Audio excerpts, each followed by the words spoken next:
Hey guys, welcome in. It is Brad with College SportsCast. Got John Hammonds here with me tonight, and we are here to do our second edition of the Big Blue HoopsCast. What's up, Hammonds? What's up, man?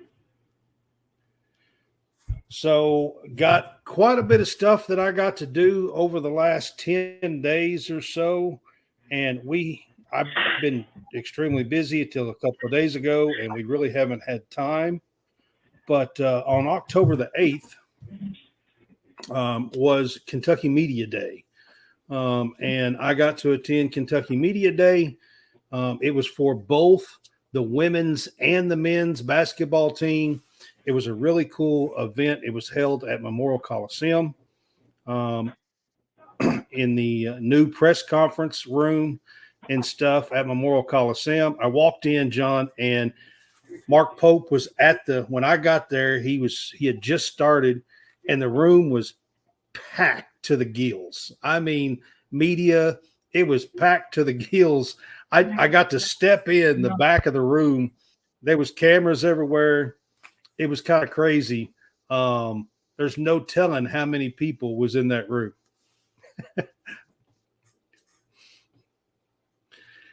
Like, there was a lot. I got you. Clean up. But yeah, that's a fun experience for you. I mean, it's this is more. I was standing right beside Dick Gabriel while the Mark Pope press conference was going on. I was in the very back of the room. It's hard to get a whole lot. I did get a little bit. And I wasn't up close enough. There was so many there. I didn't get to ask a question or anything like that because I kind of walked in 2 or 3 minutes after he started. So, but then I got to go. They set up the practice gym. I got to go inside the practice gym, and they had little booths around, little tables sitting around the whole gym, and every player was there. And I got to go around, and we got to take just a minute or two with each player and go around, and we got to do that on the men's team. And then Kenny Brooks went to the press conference room, and we got to talk with Kenny Brooks. And after Kenny Brooks, then the women's players was in the locker room. I got to go in the new locker room and their lounge room. It was really cool to do and interview.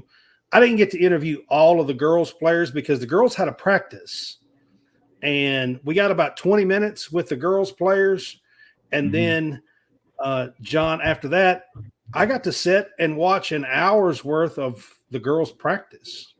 It was pretty cool, actually, with the media. That's pretty neat. Yeah. So, during practice, they started the first 30 minutes of the practice or so. They were doing drills, shooting drills, and stuff like that. And then the last 30 minutes of practice, they actually started putting in some plays. There was a couple of plays they were running and putting in plays. And then towards the last 10 or 15 minutes, they have a boys team that they practice against. The girls do. And they were practicing those plays against the boys team. Fun stuff. It was pretty neat to do, to be a part of Kentucky Media Day and to be there and to be able to talk to, both sides, the men's and the women's teams and everything, and get to be a part of that. And, all of this, appreciate Cammie Moore and the Kentucky Women's SID for helping me with all of this and being a part of all this. So just want to shout her out probably a couple times because I also, through her, was approved and went to Birmingham last week, 2 days, Tuesday and Wednesday, and was a part of the SEC Tip-Off 25 in Birmingham, was part of the basketball media days. If you got to watch any of it, you got to see Brad Harvey from College SportsCast ask questions, and Hammonds, you saw me ask some pretty high up individual coaches and stuff like that. What'd you think about some of my questions at SEC Media Days? I thought it was pretty neat. Just hearing your voice in the background was pretty awesome. Yeah, I got to ask questions to, people like Rick Barnes and John Calipari and, Lamont Ferris. Just all of them, just about. Down through the line, there was 2 players for each team. Afterwards, we got to go around. They kind of had tables set up there in media, and it was a pretty amazing experience getting to go to the SEC Tip-Off 25 for the basketball media days, and met quite a few people. Just shook hands with Damian Fishback, SEC Network, Ron Slay, ex-Tennessee guy, by the way, but he's a really cool dude. Ron Slay is, if you don't know him, got to shake hands with him. Matter of fact, he asked about Jason Harrison and told me to tell Jason to tell him what's up and give him a call. So, that was pretty cool as well. There was ESPN guys there. It was just, Jimmy Dykes was there. Seth Greenberg was there. And it was an amazing experience. The second day was the women, and got to kind of be up close and personal with Georgia Moore was there, and Kenny Brooks, and Lawrence was there. Deja Lawrence was there as well, and got to kind of be up close and personal with them. So it was pretty neat to do that as well. I think I even photobombed a Kentucky video by accident. I was just standing there. By accident, yeah. By accident. I totally didn't mean to. Matter of fact, when I seen the camera come around, I was like, oh, crap. I was trying to get out of the way. Yeah, I was trying. I didn't see it till and I seen it. If you see the video, you can see me go like that. I was trying to get out of the way. But I didn't quite make it. I was in there, I think. So the last couple of seconds of the University of Kentucky video.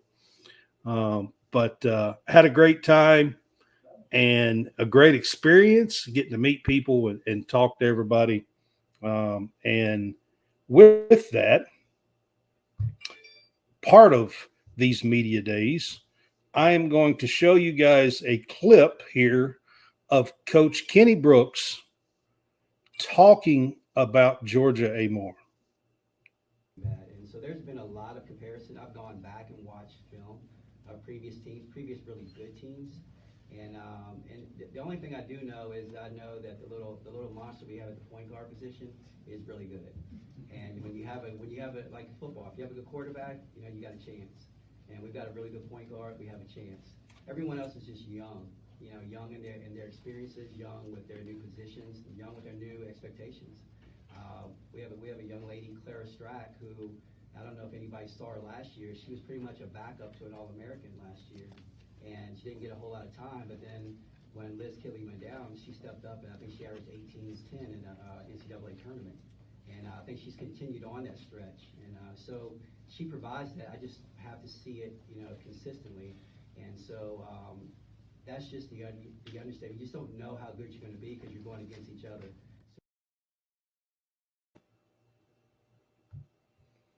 All right, so that was a little clip there of Coach Kenny Brooks at the UK Media Days press conference.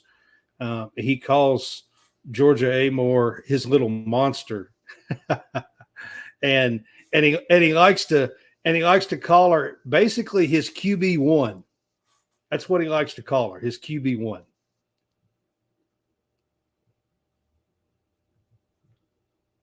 It's nice to have a quarterback. Yeah, he uses that reference a lot. He also used it at the SEC media days as well, and uses that reference with, that you got to have a good quarterback, basically. And she was second team All-American last year. And actually today, I will go ahead and put this up on the screen as well. Today, the All-American team come out preseason for women's basketball today. Georgia Amore missed it by 2 votes. She had 6 votes, and the 5th player had 8 votes. She missed it by 2 votes.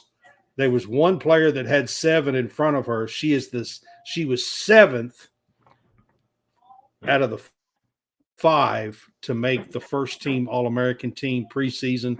That's how good she is preseason. I seen her play the other night. I'm going to tell you guys, she has a lethal crossover. For the women's game, if you're going to pay attention to the women play ball this year, I'm telling you now, she has a crossover that is just nasty. I mean, really and truthfully, she knows how to pause it and just slam it at the same, and she does a step back with it, and she creates space. She's only like 5'5", 5'6". So to average 18, 19 points a game like she did last year, John, she's got to create space. Yeah, she has and she does with her size. And she does that really well with this crossover move. I can't wait for you to really watch a game and see the crossover move that I'm talking about with Georgia Amore. I think you're going to like it, John. I'll be watching 20, which the men play tomorrow night, so we'll kind of get a good idea, with playing somebody other than yourself. Oh yeah, and it's something here, man. I mean, for Kentucky to have a girl on this team after 2 12-win seasons, to have a girl on this team that is that close to being first team All-American, that's something for this girls team with a new coach and coming in and him bringing her with him, and her being on this team. It's a real good piece to build around. It is, most definitely. All right, so the next clip that I'm going to show you guys is also from Kentucky Media Day, and this is Kentucky's own from Virgie, Kentucky, right here. This is Cassidy Rowe, and me asking her a couple of questions at UK Media Day. To getting games going and putting that jersey on again, it's going to be a lot of fun this year. What's it been like with Coach Brooks? What are some of the things that surprised you about him? He's a wonderful coach, and you can tell that he truly loves the game, and he'll just tell you how it is, and that's how you need to be as a coach. And I truly appreciate even the improvements I've made so far with him as my coach.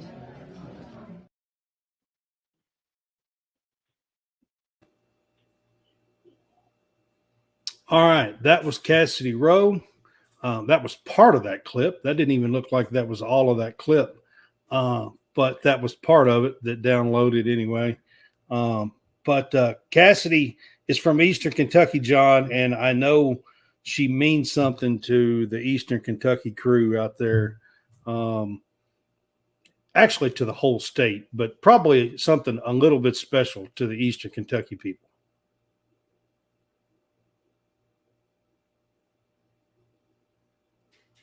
Your mic's not working. It's a great experience for her, playing at that level with, playing in your backyard and playing at the high stage and you from Kentucky all together. So to me, that's just, a big accomplishment for her, and for her to, get out when everybody else kind of ran off into the portal. It says a lot about her demeanor and who she is as a person and what kind of player she is. Yeah, and I got to see her the other night, blue-white game. She only took 2 shots. The blue-white game for the women, they only played 15 minutes. The game total, they played a 10-minute quarter and a 5-minute quarter is all the girls played. They only played 15 minutes. But Cassidy was 2 for 2. She had 5 points, hit a 3-pointer, hit a runner in the lane, about a free throw shot in the lane, top of the key there. She had a couple of assists, and she only played like 7 or 8 minutes, out of the 15. So Cassidy. I think too, a lot of like during these little scrimmages, these blue-white things, I think they're trying to get everybody in there to give them a little chance to show what they got. I mean, it's you can't really tell like in these scrimmages what's really going to happen until you start playing people that's not your same team. That's this what is we're true. going to get. The girls actually played their practice squad in the blue-white game. They didn't split up. They only have because they got 2 girls that are hurt. So they only have 11 players to begin with. So they didn't split up. They played their practice squad, which is a boys team, by the way. He put together a boys practice squad to really kind of take them over the top. So I have a clip here of the blue-white. And this is part of just a short little clip of the girls' scrimmage.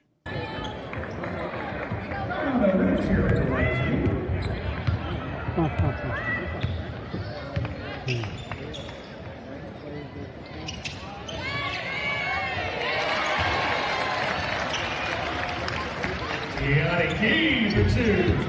Sweet assist.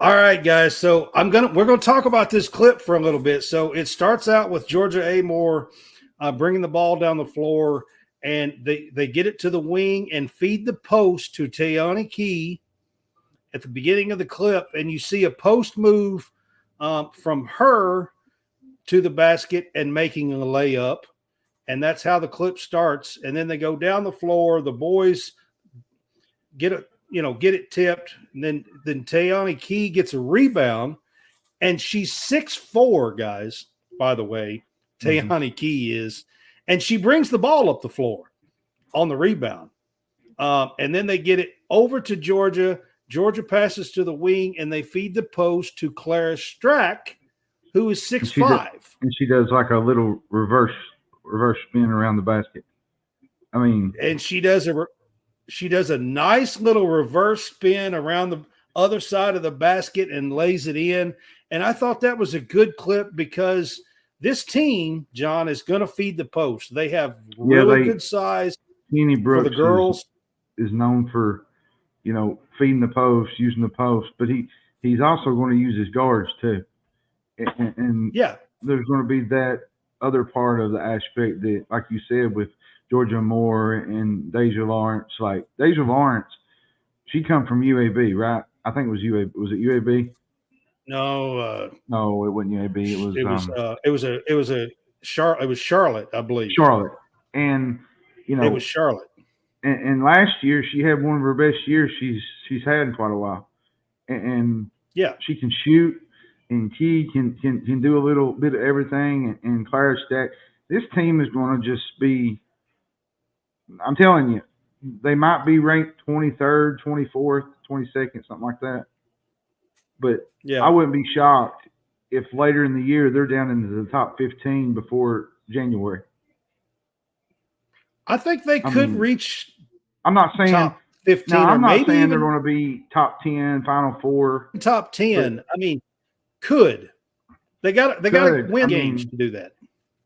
The thing about it is, this is, if you're really looking at it from a Kentucky perspective, this is probably a Sweet 16 team, maybe Elite Eight, if all the pieces fit in together and they continue to work and do the things that they need to do. Now, with the tournament, I've always said, in the tournament you get a little bit of luck. You have to have a lot of things go your way. The referees play a big part in that. You got to find some luck in that tournament, and when you get in the tournament, anything happens. And we've seen that last year. You look at NC State. NC State did that last year. They made an unbelievable run in the boys' side. And all it takes is one shot to go in. The O'Connell shot they was a 3 away from not even making the tournament. And they beat Virginia and they hit a buzzer beater and take it to overtime and beat Virginia. Like, that's how close some of those tournament games can be. And all it takes is get a little hot at the near tournament time, and you don't never know what can happen. So the women preseason polls come out last week as well. They are ranked 22nd in the AP poll.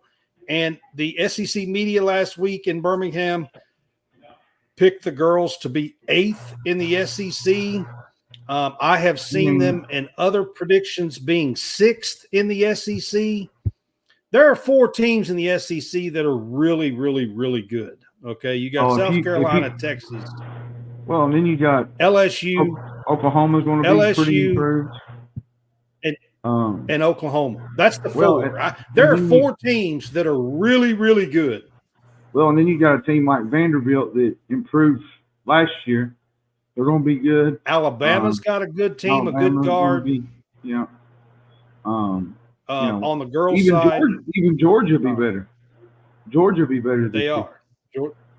They are. Georgia's going to be better this year. It's Tennessee, you can't count them out. Sarah Puckett and Jules. Her name is Spear. Jules Spear. I was trying to think of her name for a second. 2 great players. You can't count out Tennessee. So, I mean, it's going to be a tough go for the girls here. But I like their non-conference schedule. I think that's going to give them a little bit of a get up to speed before you get to the SEC. So we'll see. I think, we could see this team be as high as a 4 seed maybe in the NCAA tournament. And I do think they will make the NCAA tournament. I think an 8 or a 9 seed would be the absolute lowest that you will see this team go. This is a good team. They played at the blue-white game the other night. They played Clara Silva and Clara Strack together for about 5 minutes, 6'5" and 6'7", with Amelia Hassett, who's 6'3" and a half. So a back line on the women's basketball that's nearly 6'4", 6'5", and 6'7" is huge in the women's game. I mean, just absolutely huge. And they are skilled, can shoot. I mean, Silva is from Portugal. She's 18 years old. She is a freshman. She's 6'7", and she had a post move the other night. She had a step-back fadeaway that was about 12 or 14 feet, a true fadeaway, and I mean nothing but net. I mean, she is going to be something. She's just a freshman. She is acclimating from Portugal. She's never been to the U.S. before until about 6 weeks ago. So she has, some adjustment to do. And she's a freshman and she's 18. But give her some time. She's going to be special. All right, we are going to move on from the women's, and we are going to talk a little bit about the men's here. The men are ranked 23rd and also picked 8th in the SEC by the media, which I thought was pretty funny because both of these teams were almost identical. The women were 22nd and picked 8th, and the men were 23rd and picked 8th in the polls by AP and by the SEC media. Jon, what did you think about Kentucky being 23rd? I mean, I feel like that's about right. I mean, considering, the expectations, Mark Pope starting his first year, I think that's a right spot to put them in this early. I wasn't going to be shocked if they wouldn't ranked either, because of all the people putting them in, putting them out, putting them as a 6-7 seed. Some of them, in some like articles that I read early in June, there was people saying that maybe they wouldn't even make the tournament or this and that. But Pope kind of really adjusted and went after a bunch of transfer portal guys. Stepped out and brought, I think, 2 guys from BYU. One of them played. The other one was a freshman, which that's the guy I kind of wanted to bring into this with Colin Chandler. I thought he stood out among everybody. He's got a lot of upside, I think, more than probably anybody on this roster. He's athletic. He's got good shot making. He can impact you on the defensive end. The biggest. Let me tell you, I was at the blue-white game watching courtside. I thought Colin Chandler was the MVP of the night. I know Andrew Kerr had 25 points and was 6 of 11 from the field and played really well for the blue team. Colin Chandler played for the white team. He led the white team in scoring. He was very efficient. He was 7 of 10 from the field, 4 of 7 from three-point line. He was like 4 of 4 or 6 of 6 from the free throw line. I think, too. He was very efficient. I think, too, with him, I think he's developing faster than people thought he would, than they expected. And he was a top 40 player 2 years ago. He went on a mission. He's from Utah. He went on a mission and stuff a couple of years and is just coming back this May. So acclimating back to regular life and being away from everything for 2 years. He's not played ball much the last 2 years. So everybody kind of thought it would take him a little bit of time. But I'm going to tell you, this kid's impressive. I sat courtside and watched him. He's impressive. The other thing that kind of stood out to me was Lamont, Butler, and Otego Owe on defense. I think they had like 4 steals. They just had a massive impact on the game. They're going to be defensive stars for Kentucky this year. I'm going to be honest with you, Jon. I think Owe is going to be a guy that you're going to need on the floor, not only for his defense, but he's one of the few guys that can drive and take the contact and still finish. Yeah. Now, I only seen one blue-white game, 2 20-minute halves. I'm not saying for sure that he's the only guy, but the other night at the blue-white game, I thought he was one of the only guys that could drive from the – I'm not talking about like a big guy turning around and taking it to the goal. I'm talking about driving to the goal. I thought he was – now, Butler can do it. Yeah. All right? I'm not saying that Lamont can't do it. He can do it. I just thought that Owe had a little bit better control through the contact and finishing than Butler did. Butler can draw the fouls and go to the line, but I thought Owe can finish through the contact. Well, and another thing that really stood out to me was Andrew Kerr. he can score from all over on the floor. I think he put up, 25? 25. He had 7 rebounds. Carr's going to be a star for this team, and to me, he was a star at Wake Forest. He was probably one of the big gets out of the portal. Like I said, Owe and Lamont Butler shined on defense. I think they'll be the defensive guys. My main takeaway from all of this, and I've said it probably since Pope's got here, is this offense could be one of the best in college basketball. Now, what happens on the defensive end, that's to be determined, because there was some lapses last year with BYU at times where they didn't play a great defense.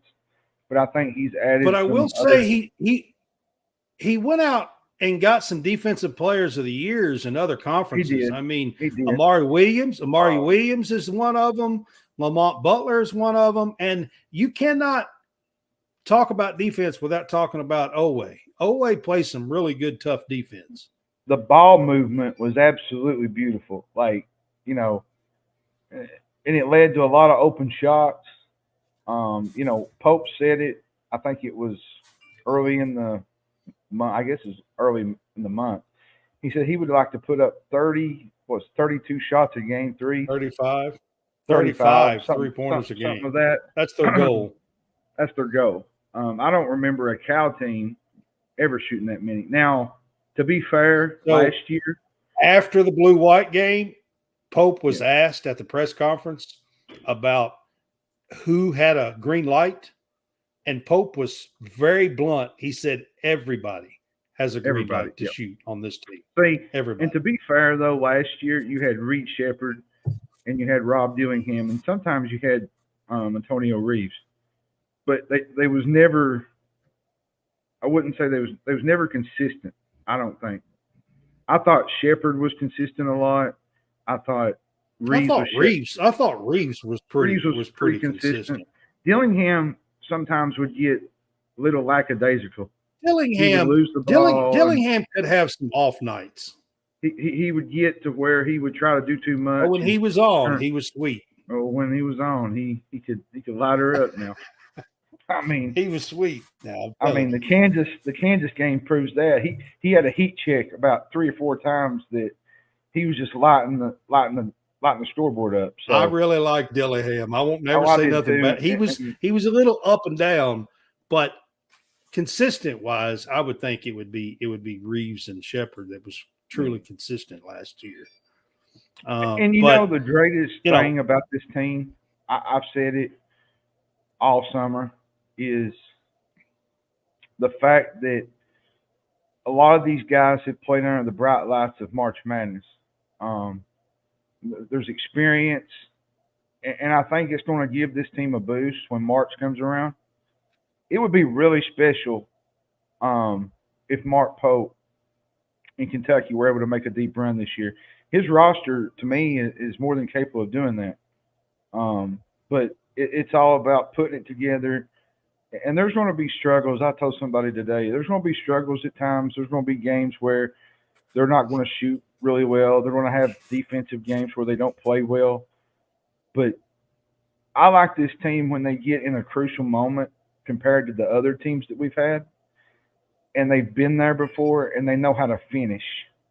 Last year, some of Calipari's teams didn't know how to finish. Because a lot of the guys that he had was freshmen. I mean, the last 3 or 4 years, they haven't finished. So they haven't. And this year, you look at some of the guys on the team and you think, oh, there's 2 minutes to go and we're up 5.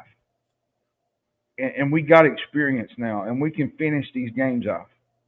And that's what I'm going to love more than anything, to be honest. So one guy that did not play at the blue-white game the other night was Kerr Kriisa. He's in contract. He's in contract negotiation. Oh, all that stuff is silliness. Pope made a joke. Pope said afterwards that he tweaked a hamstring. It's nothing serious. They were just being precautious with him. But I have a little clip here. I kind of like the smart aleck remark he made. He was like, "We're in contract negotiation." Yeah. I have a little clip here of Kerr. Like I got to interview him, stand right there and ask him some questions. This was not one of my questions, but I was really kind of impressed with his answers. He really seems mature away from the floor.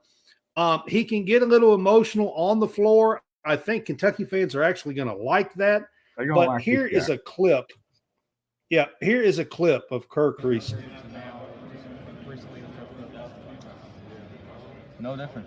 I mean, it's still. I mean, I'm here to play basketball and represent the state of Kentucky, and you wear that Kentucky name on my front, and I feel like that's the biggest thing that means to me. You know, like I think I've said it earlier too, but like my phone call with Coach Pope to come here, I mean, it was a couple of minutes. I never asked about my role. I never asked about, am I going to start? Am I going to come off the bench? Like, that wasn't a thing for me. I wanted to win. I wanted to be here, and that's what I did. Ain't that crazy? He said it was just a couple of minutes. Like, it was just a couple of minutes. I thought some of the stuff that he said, and I've got a couple of other clips. I don't have them on here tonight. I can only download so much. But I thought that clip was really telling of Kerr Kriisa. I mean, he basically says, I mean, I wanted to be here. I wanted to wear Kentucky across the front of my chest. I wanted it to mean something. He went on to say that, you know, he was grateful to be here in his last year, his 5th year in college and everything a little bit later in that clip there. But I had to cut it kind of short to show you guys just that. But I thought, John, you would like that clip from Kerr, you know, talking about his recruitment. I tell people all the time, think about Kerr. He's the type of guy that will get in your head. He's very confident. Very confident. Arizona.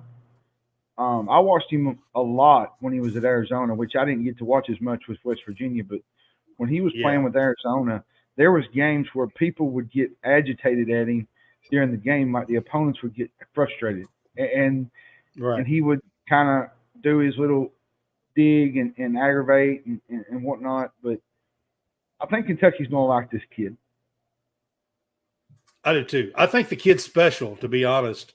I've been in front of him. I've talked to him, and I think the kid is really special. He's confident. He's got some crazy hobbies too. Some stuff that he does in his spare time. There's some things that he does that are. Well, he's from Estonia, so he's not from America. So he's not from America. So. You know, right, you know, but he's extremely confident on the basketball floor. I think he's going to be one of the better 3-point shooters on this team. I think a lot of people are looking over him as far as 3-point shooters. I think he's going to be one of the better ones. I'm not saying he's going to be the best, but he's going to be in the top 3, I believe, shooters on this team overall. And he's showing me what little bit I've got to be around, that he's a leader as well. But I will say this, the guy that I'm fixing to show you, I've got another clip here of Lamont Butler. I think this kid is the true leader of this team. I really do. I have talked to most of these kids now and been in front of them, and Lamont is really impressive as far as a leader. So here's a short clip of him as well. For the team, whatever they need me to do, go out there and guard the best player, or hit shots, or feed people. I feel like that's what I bring to the team. You hear Coach Pope say that he wants you guys to win SEC championships and national championships. How much does that excite you as a player who has been on those big stages before? Yeah, I mean, it's very exciting. I mean, that's what you come to college to do, is be on the biggest stage and win championships. That's my main goal, is to win as much as possible. If we can win every game this year, that's what we want to do. So, SEC championship, March Madness, national championship, that's what we strive to do every day. And it started back in the summer. Like it didn't start when we get there. It started like in the summer. The run we made, the work that we put in. So I'm very excited for the season. How have you embraced that leadership role? And have you found any difficulty? Is there anything you're just learning along the way? Yeah, I mean, being a leader is always tough sometimes.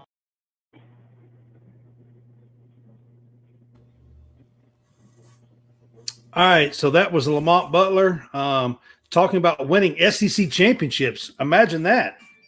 Yeah, imagine that. I mean, somebody that actually wants to win an SEC championship around. Imagine that. Oh goodness.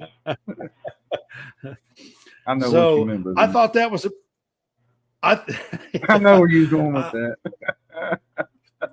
Well, any Kentucky fan ought to know that the past 5-6 years that we had a coach that really didn't give a crap about the SEC tournament, to be honest with you.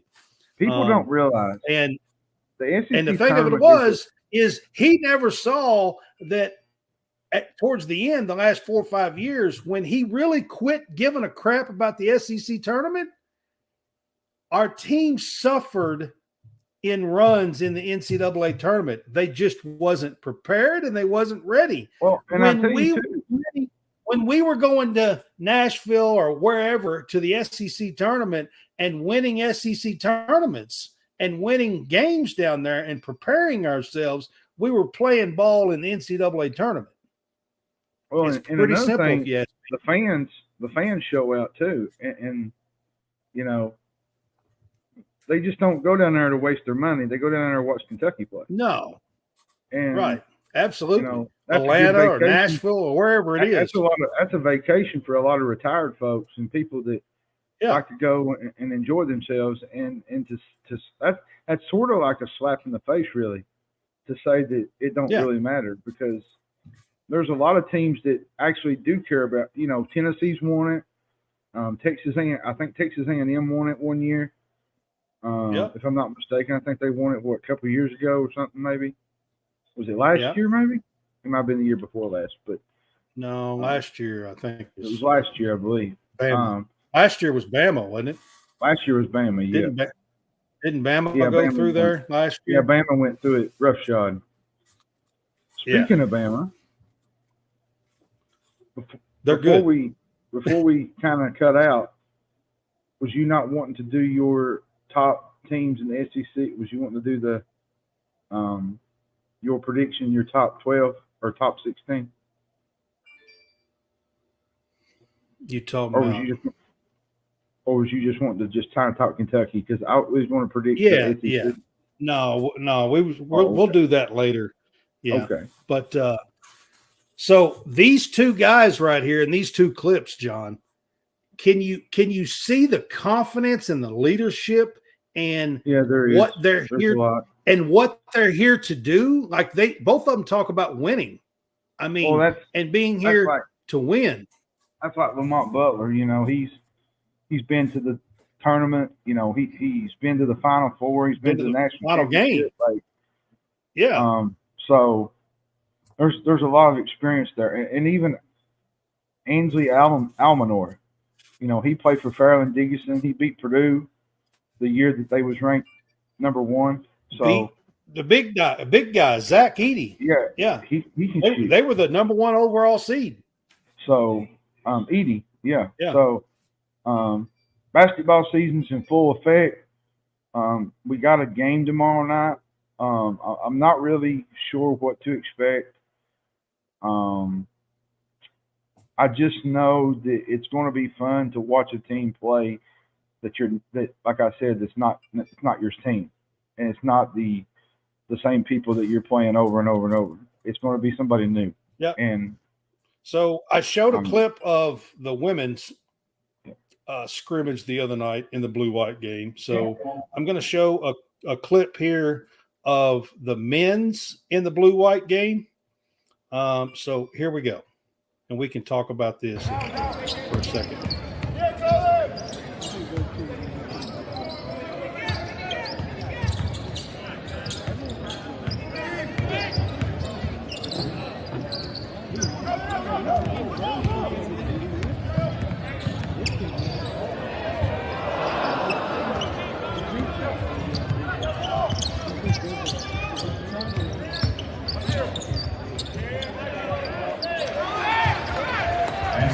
Garrison.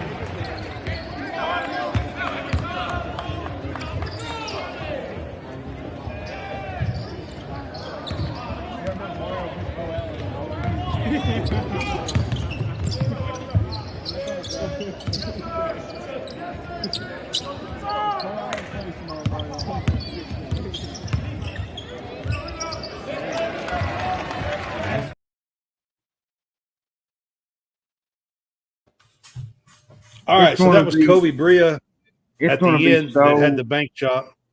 It's going to be so frantic, the pace. It's going to be at a pace that we've pretty much really never seen. You know, I mean, we've seen it a few times with Cal when he's had some fast players and some guards, but we're not going to see the type of offense that we've seen in the last 3 or 4 years. It's a whole different setup. Yeah, absolutely. If you're thinking about 100%. A team that plays a style, think of Creighton, Alabama. That kind of style. It's going to be that kind of style, up and down, breakneck speed.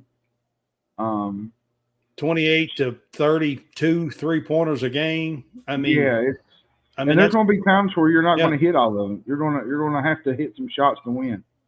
But you know, at the end of the day, it's going to be fun to watch, and I think Pope's got them going in the right direction. And I think they're going to show out. Yeah, so like you said, tomorrow night is the first exhibition game. We are recording this on Tuesday night. So when I say tomorrow night, this is on Tuesday night that we are recording this. So on Wednesday night this week, they're playing Kentucky Wesleyan at 7 o'clock Eastern time. So that'll be the first look that we get where the whole team is together as one, and you're having to, you know, run guys in and out and make substitutions and, you know, and kind of get your substitutions down and stuff. So it'll be the first real look that we get doing that kind of stuff.